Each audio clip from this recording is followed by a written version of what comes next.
Muy buenas noches, espectadores de Estado de Alarma. Estamos ya en vuestra hora favorita, que no es otra que el confirmado Moncloa, la hora golfa del Chup Carles Enric. ¿Qué tal estás, don Carles? Hola, buenas noches. Bien, ya en medio de verano, digamos, y se nota, se notan las temperaturas y se nota un poco todo a pesar de todo lo que pasa. ¿Tú también te has ido a hacer surf a Portugal sin mascarilla y habiendo recomendado días atrás no hacer movimientos? No, hombre, yo el problema es que creo que yo no podría hacer surf, es decir, con mi altura, mi peso sería un poco complicado. Yo creo que se hundiría un poco la tabla y tampoco es necesario hacer mover a los servicios de salvamento para estas cosas. Pues si estás así, a Simón, que está más en forma. Si estás así, te tendrás que venir aquí a las dunas conmigo. Me he quitado ya unos cuantos kilos, que mañana diré cuántos. Hostia, pues no te diría que no, pero yo creo que necesitaría más de los que tú. Tú te veo en forma también. Bueno, pues ya está, una semanita más como mucho. Cuéntame, vi en tu Twitter, la escapada de Fernando Simón no le ha salido gratis. Hay parte del gobierno está muy enfadada, ¿no? Sí, es decir, es una cosa que hemos comentado muchas veces, es decir, que Simón, recordemos una frase del propio Sánchez hace unas semanas que decía que él no lo hubiera elegido para el cargo, y recordemos que Simón lo colocó el PP y buena parte, entre comillas, y se ha comentado ya, lo avanzamos nosotros en su momento, pero lo han comentado otros medios, con lo cual podemos decirlo con total libertad. Su matrimonio con una persona importante del PP, antiguo ministro con la hija, perdón, de un antiguo ministro del PP de Sanidad, la familia Roma de Beccaria, pues según parece en el año 2000 Simón se aburría de estar dando bolos por el mundo y pidió volver. Y como en la familia todo queda bien, pues se le buscó un cargo y ahí ha estado todos estos años. Es decir, dicho lo cual, parece primero un poco ilógico. Incluso hemos oído a comentaristas de estos que podríamos decir de izquierdas, por llamar de alguna manera. Saben que en este país le gusta mucho a la gente poner motes y tal, que no están muy conformes con la actuación porque es un poco improcedente, digamos, decir una cosa y hacer al día siguiente lo contrario. Y en ese sentido, pues ha molestado profundamente en la Moncloa, pero también hay temas complicados. Pensemos que estos días con la Cumbre Europea tampoco estas decisiones las acaba tomando personalmente Sánchez, porque ha habido gente que ha apostado por directamente cesar a Simón. Pasa que algunos creemos que Simón en el fondo está haciendo de parapeto y cuando lo quieran cesar ya buscarán el momento más adecuado, pero ahora parece que no parece que sea el camino. Ojo, que en este gobierno sabemos que... ¿Tú crees que le quieren cesar? Ha habido gente que ha pedido que sea cesado. Pero bueno, en este gobierno es lo que te iba a decir, en este gobierno las cosas pueden cambiar de un día para otro y lo cierto es que el concepto, digamos, es que no ha gustado nada y sobre todo no ha gustado un detalle, es decir, no tanto que le cogieran, digamos, sino la respuesta que dio a quien le cogió, que fue algo así como, uy, me habéis cogido, como admitiendo que estaba haciendo algo que no era bonito. No esperaba que me reconocieseis. Exacto. Por eso, que es como admitiendo que me he ido aquí para esconderme y que nadie me vea haciendo algo fuera de lugar. Entonces, eso es lo que más, digamos, ha molestado. Pero bueno, la política de comunicación del gobierno sabemos que bandea de un lado para otro y todo puede pasar. Es decir, pero algunos sí que creemos, analizando, es decir, podemos escuchar historias que nos digan que quieren cesarlo o lo que sea, que realmente sigue siendo, ahora mismo, Simón sigue siendo útil al gobierno y parece que no sea una decisión inteligente cesarlo en este momento. Entiendo, pero he visto la mamada de la Sexta Fernando Simón justificando todo lo que ha trabajado y yo pensaba hoy, le decía a los espectadores, imagínense que era Santiago Abascal o alguien del PP y hubiesen estado gobernando ellos y su responsable frente al coronavirus se va de escapada a Portugal. Habrían provocado... Solo hay que recordar que el expresidente Aznar, cuando empezó el confinamiento, que apareció por Marbella, o estaba en Marbella, me parece que era Marbella, y el bronca que se hizo, o sin ser ya nada político, es decir, sin estar en ningún cargo. Es un poco lo hemos dicho alguna vez, uno de los problemas que tiene este gobierno es que hace errores un poco de principiante y ahí se nota un poco no diré poca profesionalidad, porque obviamente Simón puede estar cansado y puede hacer lo que considere oportuno, pero yo me imagino que también están cansados pues la gente que ha cerrado el negocio, la gente que no cobró alerte, etcétera, etcétera, y no por ello se dedican a ir sin mascarillas y saltándose de vacaciones encima a hacer surf a 700 kilómetros de casa. Uno también se pregunta, y es una pregunta que yo no he visto en la respuesta en ningún lado. ¿Cómo fue Simón a Portugal? ¿En coche? ¿En avión?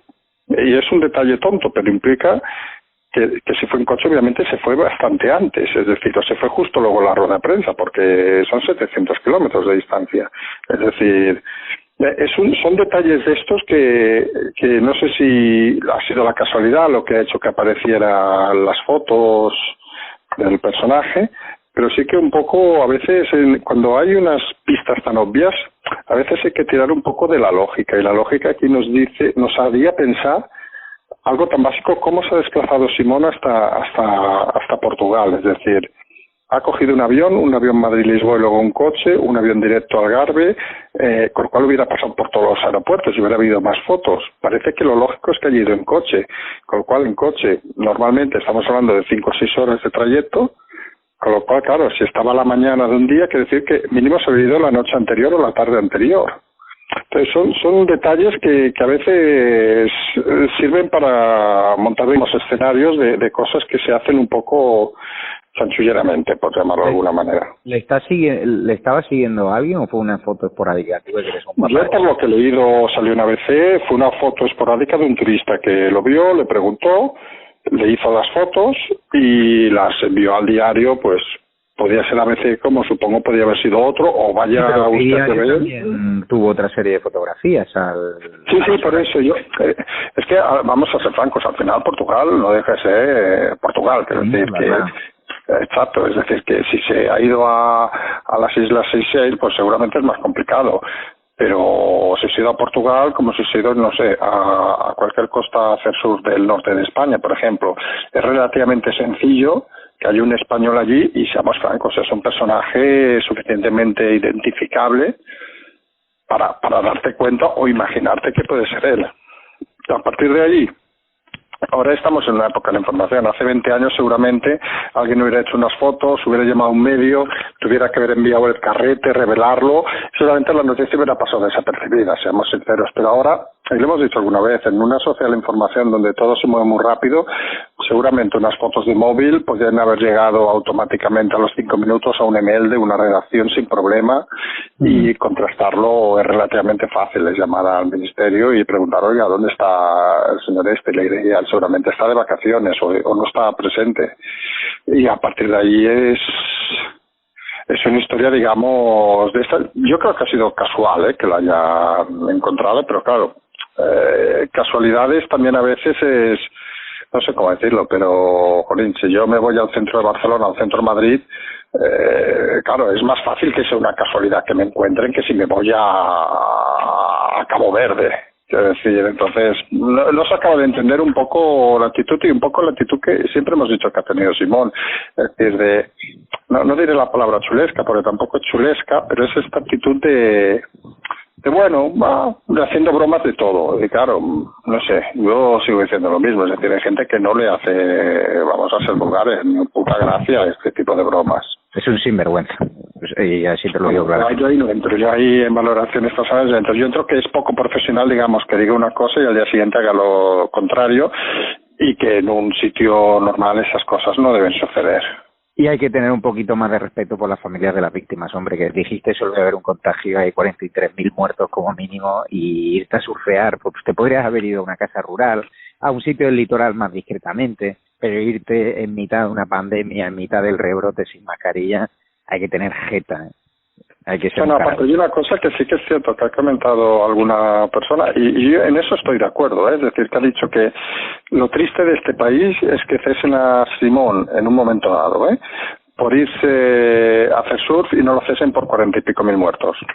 Y así de claro, es decir, que sería un poco también, algunos creemos que no debe ser cesado por una cosa de estas con todo lo que ha pasado, porque esto al final es lamentable, vergonzoso, todo lo que queramos, pero comparado con los muertos y con la falta de información y la manipulación de la información, parece que no es causa suficiente para cesar a nadie. Todo suma, pero bueno, vamos al tema europeo. Me preocupa bastante Europa, ya hemos visto que ya Simancas señalando a Rutte, al primer ministro, que le cantó las 40 al señor Sánchez, le dijo que sí, que dinero pero a cambio de reformas. ¿Cómo está ese asunto? ¿Va a haber un acuerdo? ¿No va a haber un acuerdo? Sí, es un tema que se complica por horas, cada minuto, cada segundo parece que hay acuerdo, que no hay acuerdo. Ahora, en el momento que hablamos, puede ser que haya habido acuerdo hace una hora, pero hasta que no se confirme no se acuerdo, es decir, es un poco complejo. La realidad, porque al final son cosas que se hablan y la gente a veces se despista. Vamos a intentar sintetizar un poco el tema. El tema tiene dos variantes, es decir, la primera es que la Unión Europea dice de que puede poner a disposición de los países 750.000 millones. Hasta aquí parece que no hay ninguna duda. Parece que todo el mundo está de acuerdo que hay que poner 750.000 millones a disposición de los países, de todos los países de la Unión Europea. Aquí hacemos un inciso importante. Si todos recordamos, para ver un poco, que no hay que olvidar a veces la hemeroteca. Si nos acordamos de marzo, creo que debió ser el 16-17 de marzo, cuando el presidente Sánchez hizo aquella solemne declaración en el BOE de que vamos a mover 200.000 millones, eso obviamente era tan falsa que si hubiera sido cierta, 750.000 adhirientes de todos los países de Europa, a España no le hubiera hecho falta nada si aquellos 200.000 millones fueran reales, que obviamente no lo eran. O sea, ya un fallo, digamos, un foul al tema Sánchez. La cuestión es que los 750.000 millones que hay disponibles, pues la duda es cómo se dispone de ese dinero. Entonces había dos variantes. Por un lado, lo que se llama transferencias directas, ¿vale? Y por otro, lo que serían créditos.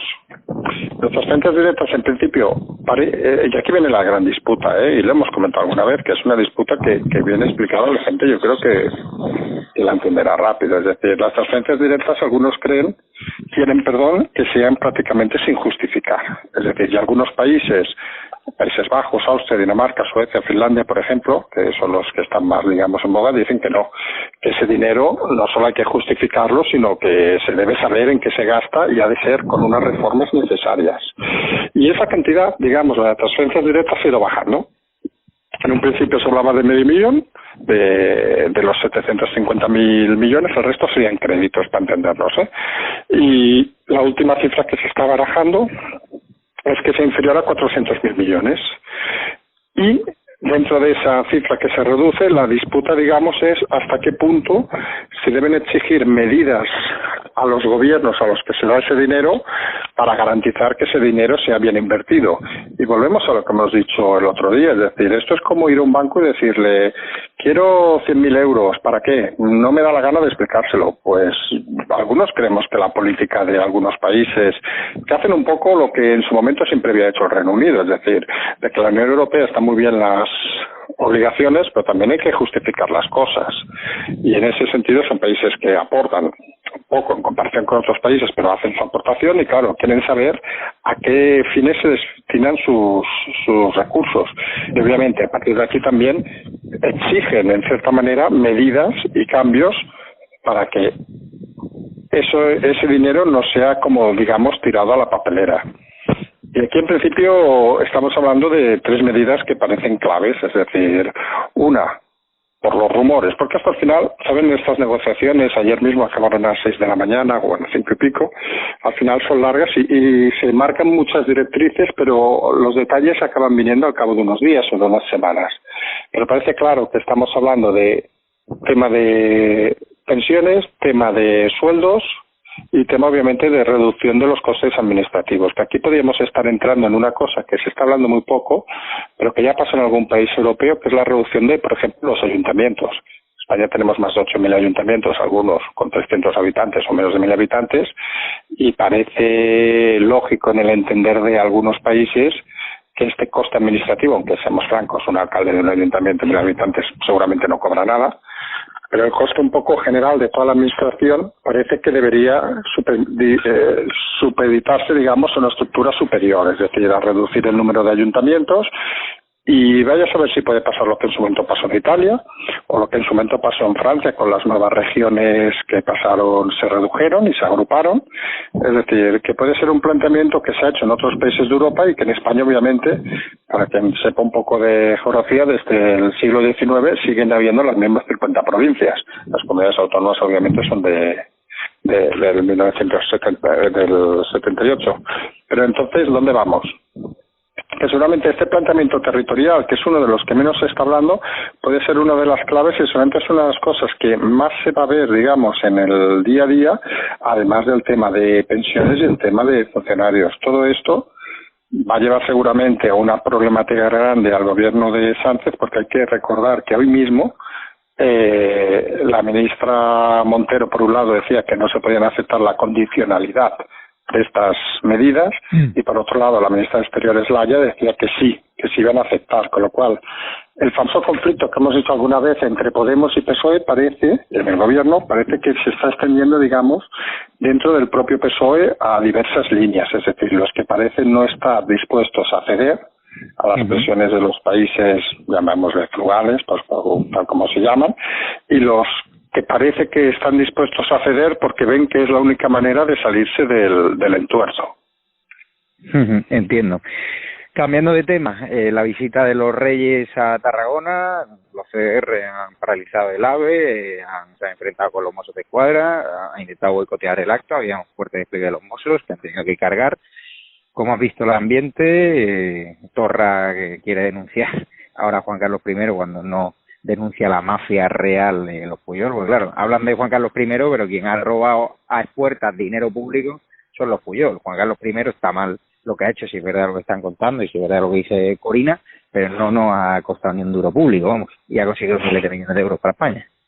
Sí, a ver, lo de Cataluña es aquello de Cataluña is back, o sea que parece que luego de la crisis del COVID algunos han estado molestos por no ser el centro de atención, como los niños pequeños, y en este caso parece que es Cataluña, y con más sentido obviamente gente como Torra o Junqueras. En resumen un poco sucinto, efectivamente hoy los Reyes tenían una doble visita en principio programada para Barcelona y Poblet, en Tarragona. Al final se suprimió la parte de Barcelona y se redujo solo a Poblet, donde ha habido una serie de incidentes menores, vamos a llamarle así, pero han sido menores, pero han provocado que el propio Torra llamara al jefe del operativo para pedirle explicaciones de la, según él, represión a los manifestantes. Es decir, que estamos en una situación un poco, lo hemos dicho alguna vez, Cataluña vive es como Marte. Para los de fuera de Cataluña lo entiendan, Cataluña es como Marte. Es decir, bueno, los ILEP es un manicomio realmente. Bueno, yo diría lo de Marte en el sentido aparte de que son marcianos, es decir, viven en otro mundo, piensan que lo suyo es lo importante y se dan cuenta de que al final lo que hay es lo que hay. Ayer quienes se despacharon o quienes pudimos ver, aunque fuera por momentos, una entrevista en la televisión, recordemos, pública, de un detenido y procesado y condenado de Junqueras, que le dedicaron el prime time a la noche.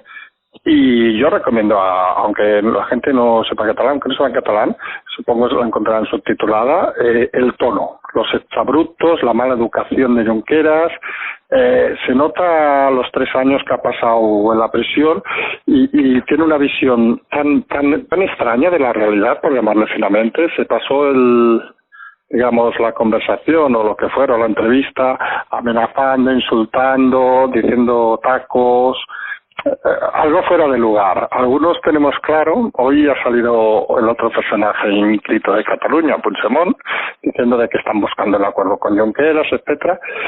Está claro de que las cosas están como están en Cataluña, es decir, que las elecciones algo van a cambiar, obviamente.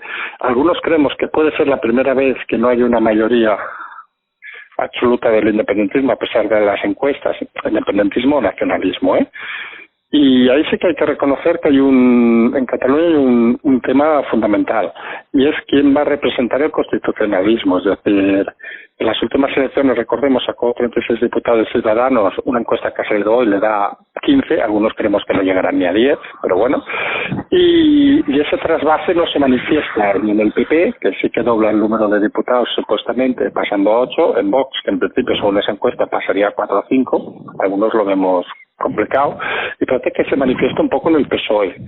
El PSOE catalán ya sabemos lo que hace, es decir, un día pactamos con unos, otro día pactamos con otros, y mientras sea mantener el poder y mantener el cargo, pues ahí estamos. Con lo cual, lo que hemos dicho alguna vez, seguramente en Cataluña uno de los grandes problemas es que la oposición no existe. Es decir, el problema es que no hay ningún líder que aglutine fuerza, ningún líder que aglutine ilusión, ningún líder, sobre todo que sepa explicar Cataluña desde Cataluña. Y ese es un problema que, por ejemplo, hemos visto en su momento con el propio PP, que tuvo que enviar a Cayetana para candidata número 1 de Barcelona, que pues sacó mejores resultados a lo mejor de los previstos, pero que obviamente no es catalana, y no es por ser un exabrupto, sino por lo que decíamos el otro día, de que una de las cosas que queremos algunos fundamentales en este país es la territorialidad de los diputados, de los políticos, etcétera. Es decir, que un diputado represente donde está. Con lo cual, para algunos, no acabamos de entender que yo, que nací en Barcelona, me presentara por Almería, por el simple hecho de tener un cargo, porque seguramente no representaría Almería, y lo mismo entendemos en el caso de Cayetana. Es decir, cada uno ha de representar el territorio donde está. Y si no tienen nadie bueno, que debe ser el caso, pues que lo busquen. Es decir, que aquí el problema es que como solo se miran los diputados la barriga y los políticos, y se miran sus equipos, pierden muchas veces la perspectiva de poder aportar cosas interesantes. Y al final, la cantera, digamos, es muy pobre y muy mediocre.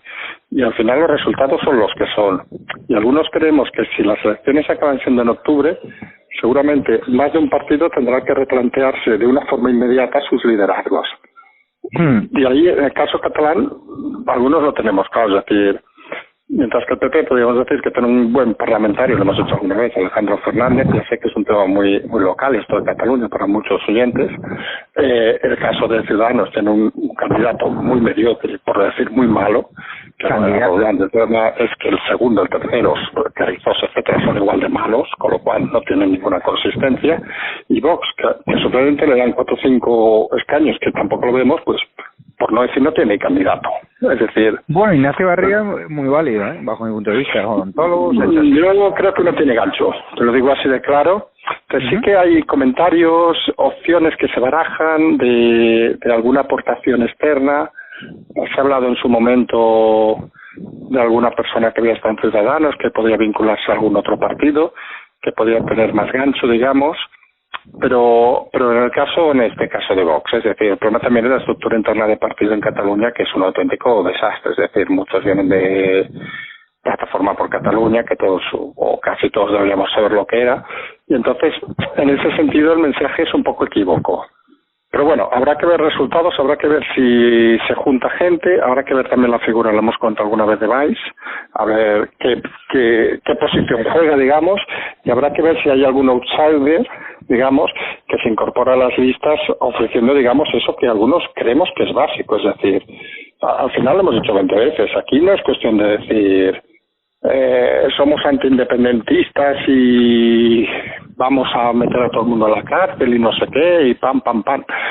Vale, que es un discurso que puede ser válido para una negociación cerrada, pero lo que hay que transmitir es un mensaje de que, oye, que aquí hay un problema y vamos a intentar buscar una solución. Y eso que parece tan tonto o tan básico, ahora mismo algunos no vemos que haya ningún partido en esa disposición. Obviamente los independentistas tampoco, que están a su historia y fuera. Con lo cual esa parte, digamos, de consenso, que a veces en las crisis los consensos son muy complicados de ejecutar, es lo que algunos echamos en falta. No hay que olvidar tampoco de que parece que van a surgir nuevos partidos en el ala nacionalista, digamos, no independentista, de gente que ha ido cediendo de Convergencia, PDeCAT, etcétera, pero bueno, algunos pensamos que es que hay gente que lleva 20 años viviendo del dinero público y quiere mantenerse durante 20 años más y son capaces de vender a su madre con tal de tener un acta de diputado. Pero bueno, porque ya veremos. Puigdemont al final va a montar su partido aparte de Torra, ¿qué va a hacer? Sí, Puigdemont, sí, no, aparte de Torra no. Es decir, Torra en principio no se va a presentar, según, vamos, no tiene idea de presentarse, su función la ha realizado, es un incendiario y ha hecho su función, y Puigdemont en principio va a presentar la candidatura más, que algunos creemos que tiene más visos de ganar. Es decir, la clave va a ser quién va a ir de número 2. El otro día comentamos de Mónica Terribas, la periodista, decimos periodista porque tiene la carrera. Hoy han estado surgiendo rumores hoy han estado surgiendo rumores que parecen bastante inteligentes, hay que reconocer que el mundo independentista, lo mismo que hemos dicho muchas veces de Podemos, tampoco hay tontos. Yo vi un rumor que situaba a Laura Borràs, que recuerden que está citada para, creo que finales de este mes, para el Constitucional, por un delito, vamos a ser así de claros. Pues había opciones de que la ponían de número 2, con lo cual, en el momento que la ponían de número 2, renunciaba a su acta de diputada, con lo cual se extinguía el tema en el Constitucional y tenía que ir a un juzgado tradicional, con lo cual, como mínimo, con la saturación ganaba un año de margen, y seguramente quien sea número 2 de ese partido será el candidato a presentar Unidad, porque hemos comentado por de pasiva que Puigdemont, aunque gane, es tan cobarde miserable que no va a venir, porque no es un tipo así. Es decir, y volvería a ser el caso que decíamos el otro día, Mónica Terribas, una mujer. Es decir, que parece que la apuesta sí que va a ser por una mujer. Y de momento hay esas dos líneas, y esta segunda línea, pues, puede ser, desde un punto de vista político, puede ser una maniobra, digamos, inteligente. Es decir, quitamos del medio el tema del Constitucional, dirigimos el tema a un tribunal normal, ese tribunal normal hace su trabajo durante 4 o 5 meses, como vuelve a ser elegida como diputada, vuelve a estar aforada, y volvemos a empezar el ciclo que puede tirarse 2 o 3 años fácilmente. Es decir, que al final le hemos dicho alguna vez, Cataluña es muchas veces una cuestión de tiempo y paciencia. Es decir, es saber las tácticas del enemigo, para decirle, e intentar poner trampas, para intentar cortarlas, pero lo que está claro, que si mientras ellos van ganando tiempo, la oposición es incapaz de poner un simple candidato que genere ilusión, que genere al menos dudas al independentismo, es decir, que no genere un ataque frontal, sino que genere dudas su discurso, que consiga convertir un 2, un 3, un 4%, no hablamos de más, personas del independentismo. Si solo se consiguiera eso, habría mucho trabajo hecho, porque al final, seamos francos, es decir, lo que tiene montada la estructura del independentismo en Cataluña es una organización, bueno, saltando un poco las distancias que dijo el juez de la Mata sobre una organización criminal, es decir, con lo cual, al momento que tengas mayorías suficientes, puedes empezar a desballestar esa organización, empezando por medios de comunicación, funcionarios, directores generales, algunos se va a sorprender, pero directores generales en la Generalitat que llevan desde el año 80 siendo directores generales de diversas áreas, que saben de todo, desde jardines hasta de campos, hasta de economía, y llevan 30 años cobrando dinero público por ser quienes son. Entonces, todo eso seguramente habría que desmantelarlo. Y algunos creemos que el Partido Socialista catalán, que estuvo en el gobierno durante una época con Montilla, precisamente participa de esa forma de vivir y no es precisamente el partido más fiable para liderar ningún tipo de cambio en Cataluña.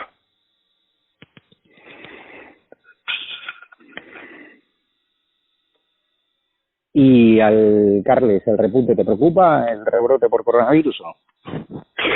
Esto llevamos días comentándolo, es decir, el rebrote cada vez es más preocupante. Los datos, es decir, hay comunidades, por ejemplo Cataluña, donde se ve que la gestión pues no debe ser muy brillante, porque está encabezando todas las cifras, y hemos comentado de que técnicamente el rebrote empieza por el tema de que hay más análisis que nunca, es decir, a partir de ahí la discusión estos días, bueno, estas horas prácticamente ha sido de si se trazan o no se trazan, digamos, los casos cuando hay, es decir, si hay una buena gestión, y parece que no es así, es decir, habrá que ver realmente, y lo hemos dicho alguna vez, la transparencia. Aquí la clave es la transparencia, es decir, habrá que ver si los hospitales se vuelven a colapsar, si en este periodo de meses se han dotado a los hospitales de medios suficientes para ayudar a este tema, y al menos hoy sí que ha salido una noticia que creo que es bueno destacar, es decir, que es lo de la Universidad de Oxford, que han logrado con, más de 1.000 pacientes, han logrado que hacer, no digamos la palabra vacuna, porque todavía saben que la vacuna hasta que no se apruebe no se puede llamar como tal, pero las pruebas que han hecho, más de 1.000 personas han superado la enfermedad, es decir, que parece que vamos por el buen camino. Algunos sí que creemos, y lo hemos dicho hasta el primer momento, de que al final para algo ha de servir que la humanidad haya avanzado. Y ahora me voy a poner un poco filosófico, es decir, para algo ha de servir, es decir, no diramos que la humanidad sea imbatible, obviamente, pero parece que la inteligencia humana a veces tiene que servir para solucionar grandes problemas, y obviamente cuando se han juntado, se supone, buenos investigadores con buenos recursos, etcétera, la vacuna en un momento u otro ha de aparecer, es decir, y sí que es cierto que cuando aparezca la vacuna vamos a tener un escenario muy curioso, es decir, porque de golpe va a desaparecer el problema, pero la economía va a seguir muy tocada, es decir, y las confianzas van a aún estar más tocadas. Recordemos desde el primer día que hemos hablado de la crisis sanitaria, luego la crisis económica y luego la crisis social. Ahora estamos volviendo a la crisis sanitaria y está claro que una segunda vuelta de crisis económica y sobre todo de crisis social, en España al menos es inviable, porque el desastre de la primera ha arrasado con la mayoría de empresas y con un buen número de trabajadores, con lo cual no tiene capacidad el Estado de digerir una segunda crisis, incluso algunos pensemos sanitaria, tan fuerte como la primera.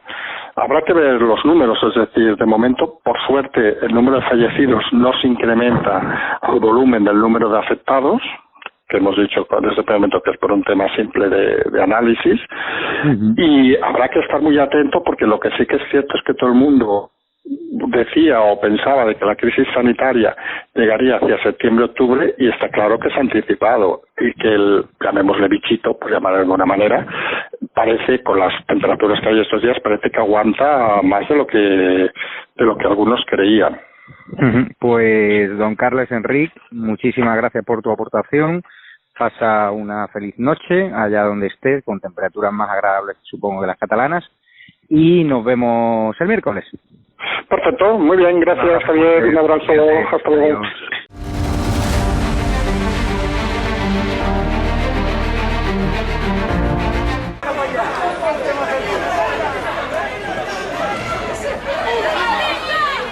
Quieren que vaya, se están metiendo conmigo.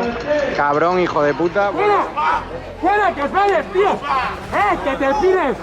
¡Venga, que me das, tío! ¡Pírate! ¡Pírate, que no queremos fascistas aquí! ¡Fuérate! ¡Fascistas! ¡Sí, sí! ¡Fascistas! ¡Fuera! ¡Fuera! ¡Fuera! ¡A tomar por culo! ¡Fascistas! ¿A qué venís aquí?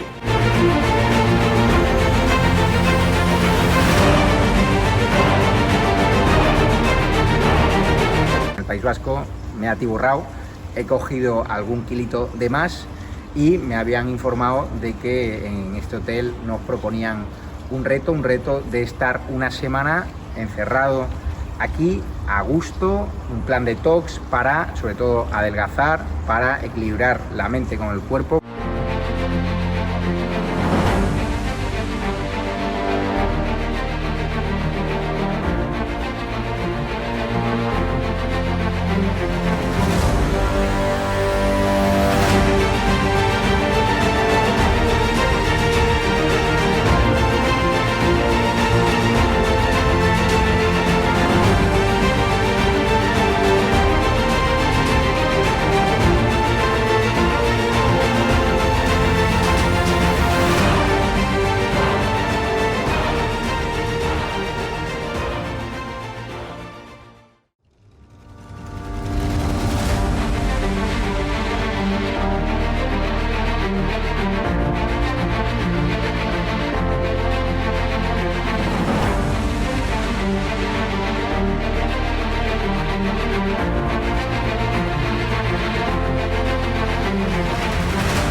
¿Quieres formar parte del club de miembros de Estado de Alarma? Sea un suscriptor premium y apuesta por un contenido libre que defiende a España.